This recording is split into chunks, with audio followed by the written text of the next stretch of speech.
Hello everyone, अस्सलाम वालेकुम। कैसे हैं आप सब लोग? आई होप कि आप सब लोग ठीक होंगे, खैरियत से होंगे। हम भी ठीक हैं अल्हम्दुलिल्लाह। और आज मैं बना रही थी अरबियन ब्रेड पुडिंग, तो मैंने सोचा आप लोग के साथ शेयर करूं इसकी रेसिपी। बहुत अच्छा सा एक डेज़र्ट है ये, और बहुत इजीली बन जाता है, बहुत कम टाइम में बन जाता है, और थोड़ा इसका टेस्ट भी डिफरेंट होता है। जो हमारे कन्वेंशनल मीठे होते हैं, रिवायती सेवइयाँ, कस्टर्ड, खीर, इससे थोड़ा सा हट कर है। और आप सब लोगों को पता ही होगा, अरेबियन पुडिंग जो होती है वो सूजी की बनती है, तो ये उसको थोड़ा सा मॉडिफाई करा रेसिपी को, और अरेबियन ब्रेड पुडिंग ब्रेड के ज़रिए बनती है। तो सबसे पहले तो मैंने दूध में कस्टर्ड पाउडर जो है वो डाल के इसको मैं थोड़ा सा पका लूँगी। और ज़्यादा नहीं, ज़्यादा बिल्कुल कस्टर्ड की तरह थिक नहीं करना है, थोड़ा सा पानी वाला टेक्सचर ही रखना है। और ये जो फ्रेश क्रीम मिल्क पैक होता है, ये लिया है। ये पूरा डलता है जितना आप क्वांटिटी बनाना चाहें। मैं थोड़ा कम बना रही हूँ तो मैंने हाफ़ डाला है। और इसमें मैंने 1 चमचा ये वनीला एक्सट्रैक्ट होता है, ये डाला है। और ये ऑप्शनल है, नहीं भी डालें तो आप। और यहाँ पे जो है कंडेंस मिल्क डलता है इसमें, बट मेरे पास वो था नहीं, तो मैंने शुगर चीनी डाली है, ब्राउन शुगर है ये। लेकिन जो इसकी ओरिजिनल में कंडेंस मिल्क डलेगा ही तो बहुत अच्छा टेस्ट आएगा। क्रीम में condense milk and then vanilla extract. तो बस अब मैंने वो सर्विंग बाउल निकाल लिया है जिसमें मुझे सेट करना है। यहाँ पे मैंने ब्रेड ले ली है, और मैं ब्रेड के 8 स्लाइस यूज़ करूँगी। एक लेयर में 4 लगाऊंगी, फिर उसके बाद 2 लेयर्स बनाऊंगी तो 8 यूज़ करूँगी। और इसकी 3 लेयर्स जो बना सकते हैं, 4 लेयर्स बना सकते हैं। तो अगर ज़्यादा लोगों के लिए, मेहमानों के लिए बना रहे हैं तो 3 लेयर्स लगा के, और आप मतलब 12 से 15 स्लाइसेस बना लें। और आप यहाँ पे देखें कि मैंने जो सर्विंग बाउल लिया है वो भी इसमें ब्रेड सेट नहीं हो पा रही है। हालांकि मेरे पास इससे बड़ा भी था, बट मैंने खुद ही नहीं लिया। मैंने कहा मैं किसी भी तरह एडजस्ट कर लूँगी। बट अगर गेस्ट के लिए बना रहे हैं तो एक तो चारों तरफ से इसके कॉर्नर्स निकाले। मैंने ओनली वो निकाले हैं जो ज़्यादा सख्त होते हैं एक तरफ के, क्योंकि फिर वो ज़ाया होते हैं। इसलिए मैंने कहा चलो हम खा ही लेंगे, घर में ही तो बना रही हूँ, कौन सा गेस्ट के लिए बना रही हूँ। वरना गेस्ट के लिए बनेगी तो एक प्रॉपर शेप देने के लिए इसको आप चारों कॉर्नर कट करें, और ऐसा बोल लें जो जिसमें ये ब्रेड पूरी तरह सेट हो जाए, इस तरह जैसे ये किनारों से उठी हुई ना, ऐसे ना हो। बस मैंने इस पे जो है, आपने देखा होगा, मैंने इसमें जो मैंने कस्टर्ड बैटर बनाया था मिल्क, वो मैंने एक उसमें पूरा डाल दिया है। फिर मैंने एक लेयर इसमें क्रीम लगाई है।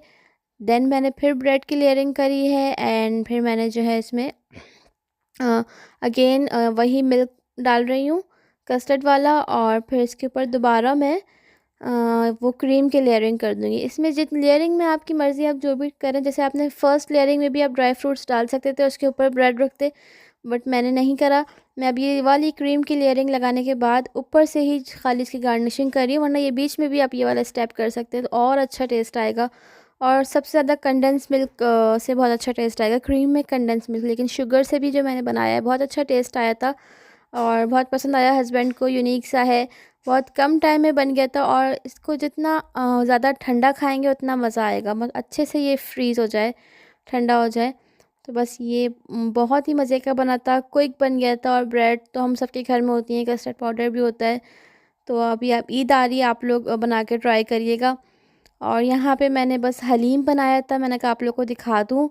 और ये मैंने पैकेट से बनाया था, शान के पैकेट से फ़र्स्ट टाइम ही बनाया मैंने, बहुत अच्छा बना था। और जिसको हलीम बनाना नहीं आता है वो ये पैकेट से ट्राई कर ले। इसमें दालें भी होती हैं, पूरे 2 पैकेट होते हैं, एक में मसाला होता है और एक में जो दालें होती हैं। जैसे हमें रेशो नहीं पता होता कितना कितना क्या डलेगा, तो इजीली आप इसमें दाल वाल सब दी हुई होती है, और बस पैकेट डालें और इजीली बन जाता है। और बस मैंने आटा भी गूँध लिया था। और अब खाना वाना खाने के बाद फिर मैंने दोबारा इसको निकाला है, अच्छी तरह ठंडा हो गया है। मैंने कहा चलो अब खाना खा लिया है तो अब हम खाते हैं पुडिंग। फिर मैंने ये हस्बैंड के लिए मैं निकाल रही हूँ। मैंने कहा चलो आप लोग को इसकी पूरी रेसिपी दिखाई है तो आप लोग के साथ शेयर भी करूँ कि इसका फ़ाइनल कैसा हुआ है ठंडा होके। ये बिल्कुल बहुत ही मज़े का बना था। और अभी हस्बैंड ने एक बोल खा लिया है, उनको अच्छा लगा था, उन्होंने कहा और चाहिए, तो मैंने कहा चलो वो थोड़ा सा और देती हूँ। फिर मैंने भी खाया, और बहुत अच्छा था, डिफरेंट था। मैं काफ़ी टाइम से ये रेसिपी देख रही थी यूट्यूब पे, मैंने काफ़ी टाइम से सोच रही थी ट्राई करूँगी, तो आज मैंने ट्राई की है। और अब ये क्लिप्स जो हैं ये संडे के हैं, मैंने आप लोगों के साथ का शेयर करूँ, हम लोग संडे को गए थे बीच पे, ओंटारियो में ही है ये रॉक पॉइंट। कंजर्वेशन एरिया भी है, ट्रेल्स भी हैं और बीच भी है। तो अभी मैं डोलरामा पे आई हूँ बरीहा को बीच टॉयज़ दिलाने के लिए। तो डोलरामा पे जो ये वाला सेक्शन होता है ये सीज़नल सेक्शन कहलाता है। इसमें जो भी सीज़न होता है उसी के हिसाब से यहाँ पे चीज़ें होती हैं, फिर सीज़न चला जाता है तो हट जाती है। अभी समर्स चल रहे हैं कनाडा में भी, तो यहाँ पे सारा समर्स का सामान रखा है। पिकनिक का सीज़न आया हुआ है, बहुत लोग पिकनिक कर रहे हैं, कैंपिंग कर रहे हैं, यहाँ जा रहे हैं वहाँ जा रहे हैं और बहुत इन्जॉय कर रहे हैं। तो ये सारा सामान मैंने ले लिया था, टॉयज़, एक पिकनिक मैट भी लिया है। तो डोलारामा पे चीज़ें अच्छी होती हैं, कुछ अच्छी होती हैं, कुछ की क्वालिटी आपको देख के लेना पड़ता है। अभी पिकनिक मैट इतना अच्छा क्वालिटी का नहीं था, बट हम 2-3 लोगों के लिए बैठने के लिए सही था। अंडर $5 होता है। तो डोलारामा में हर सामान ही अंडर $5 होता है। तो आपको देख के लेना चाहिए, किसी चीज़ की क्वालिटी अच्छी होती है, किसी चीज़ की नहीं होती। बट जो चीज़ें ऐसे यूज़ के लिए, जो आपको 1-2 दफ़ा यूज़ करनी है, तो उसके लिए अच्छा है कि आप डोलारामा से ही ले लें। जैसे बच्चों के ये बीच वाले टॉयज़ जस्ट इसी समर में यूज़ होंगे 1-2 बार, तो फिर मैंने इधर से ही ले लिए थे। हस्बैंड तो कह रहे थे वॉलमार्ट से लेते हैं, बट खैर मुझे उतना ही बिल तो उतना ही बन गया था, $20, क्योंकि मैंने अलग अलग चीज़ें ली थी, बकेट्स वगैरह। और तो बस और वॉलमार्ट पे भी $14 की पूरी एक बकेट रखी हुई थी। अच्छा, फिर अभी हम यहाँ पे आ गए थे ये रॉक पॉइंट। यहाँ पे पूरा पार्क भी है, बेंचेस वगैरह भी लगी हुई हैं और स्विंग्स भी हैं, स्लाइड्स भी हैं और फिर यहाँ पे लेक भी है। तो पहले तो हमने यहाँ पे आके जो स्लाइड थी वहाँ पे हम लोगों ने अपना सारा सामान वगैरह रख दिया था और हमने कहा था यहीं बैठते हैं ताकि बच्चे थोड़ी देर स्लाइडिंग कर लें पहले, क्योंकि उस तरफ अभी धूप ज़्यादा थी।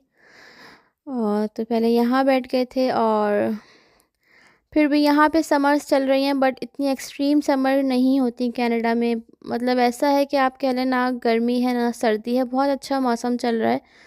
और पाकिस्तान में तो इस टाइम लोगों की हालत बुरी हुई हुई है, इतनी एक्सट्रीम समर है। अभी कल भी मैं चेक कर रही थी तो 45 चल रहा था आई थिंक, और फील्स लाइक 50 तक जा रहा है टेम्परेचर। बहुत गर्मी है। और मैं जब भी वीडियो कॉल पे बात करती हूँ अपनी मदर से या अपनी मदर इन लॉ से, सब यही कह रहे होते हैं कि बहुत बुरा हाल हो रहा है हमारा गर्मी से। और फिर मुझे भी याद आ रहा था कि अभी मैं पाकिस्तान में होती ना तो मेरे साथ गर्मियों में एक इशू शुरू हो जाता है। मुझे गर्मियों में बहुत शदीद नज़ला हो जाता है, इतनी छींकें आती हैं, आइज़ मेरी हमेशा पानी रहता है उनमें, लाल हुई हुई होती हैं। और सर्दियों में लोगों को होता है ये प्रॉब्लम अक्सर, बट मुझे सर्दी में नहीं होता था। मैं पाकिस्तान में हमेशा सर्दियों में एकदम फ्रेश रहती थी, और जैसे ही गर्मियाँ शुरू होती थी मुझे इतनी छींकें आती थी और हमेशा मेरी आंखें लाल होती थी, पानी बह रहा होता था। तो अभी मैं पाकिस्तान में होती तो मुझे याद आ रहा था कि ये मेरे साथ अभी ये चल रहा होता। मैं एंटी एलर्जी गोली खा के गुजारा करती थी गर्मियों में, एविल होती थी और रिजिक्स होती थी। मैं ये खाती थी तो मैं 2-3 दिन सही रहती थी, फिर जहाँ ज़्यादा गर्मी हुई, लाइट गई और मुझे छींकें आना शुरू हो जाती थी। सॉफ्टन एक टैबलेट होती थी, वो हमेशा मेरे पास होती थी गर्मियों में। और कनाडा में जो है, जैसे पाकिस्तान में गर्मी होती है एक्सट्रीम पे, यहाँ पे सर्दियाँ बहुत ख़तरनाक है। और इब्राहिम को देखें कहाँ बैठ गया ये। अभी कल बारिश हुई थी यहाँ पे, काफ़ी तेज़ बारिश हुई थी, तो इसलिए थोड़ा थोड़ा गीला हो रहा है, पानी पड़ा हुआ है, ग्रास भी गीली हो रही है। और इब्राहिम यहाँ बैठ गया है। तो मैंने कहा चलो, वैसे भी मैं इनको घर से बच्चों को बीच वाले स्विमिंग ड्रेसेस ही पहना के लाई थी, और जो इनके रेगुलर ड्रेसेस थे वो मैंने बैग में रख के लाई थी, तो मैंने घर से ही पहना दी थे ताकि वहाँ पे जाके फिर चेंज ना करना पड़े। फिर इतना करना फिर प्रॉब्लम हो जाती है कि घर से अलग कपड़े पहनाओ, फिर यहाँ पे आके चेंज करो, फिर ये गीले हो जाए तो इनको चेंज करो। तो मैंने कहा चलो स्विमिंग वाले ड्रेसेस घर से ही पहना के चलती हूँ, और फिर जब ये लोग नहा लेंगे और उसके बाद चेंज कर लूँगी। एंड यहाँ कनाडा में हर दिन का मौसम डिफरेंट होता है। लाइक अभी जिस 3-4 दिन पहले काफ़ी गर्मी थी, 26-27 डिग्री चल रहा था, और आज जो है वो 17 डिग्री है। बल्कि आज मैं बाहर निकली तो मुझे सर्दी लग रही थी हल्की हल्की सी।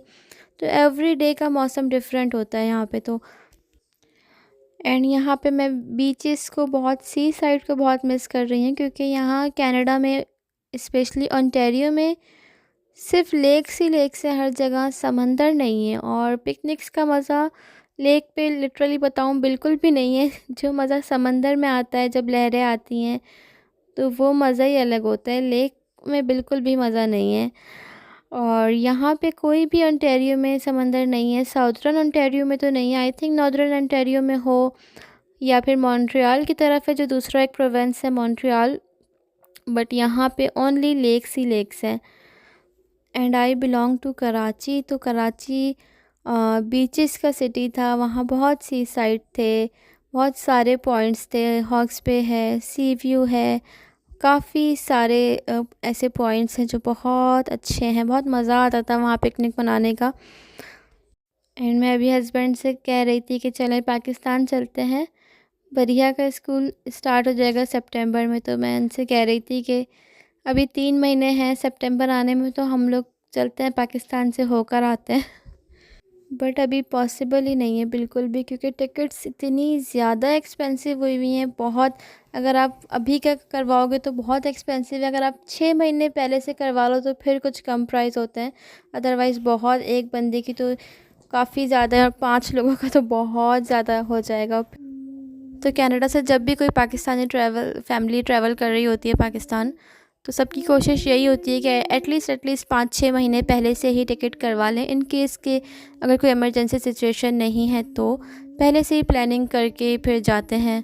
और ट्रैवल करते वक्त आपको पीछे के भी सारे एक्सपेंसेस को मैनेज करके जाना होता है। और इन केस अगर आपका रेंट का हाउस है, तो आपको फिर जितने दिन आप पाकिस्तान में हैं, जितने मंथ्स, आपको हाउस का रेंट भी पे करना है और यूटिलिटीज़ भी पे करनी है, कार इंश्योरेंस और 10 तरह के ख़र्चे हैं। तो काफ़ी ख़र्चे हस्बैंड ने मुझे गिनवा दिए थे। मैंने कहा ठीक है ठीक है ठीक है, नहीं चाहते। और आज के व्लॉग को तो मैं यहीं पे एंड करती हूँ, क्योंकि मैं इसको आगे तक कंटिन्यू कर नहीं पाई हूँ। तो फिर आपसे नेक्स्ट वीडियो में मिलती हूँ, जब तक के लिए अल्लाह हाफ़िज़।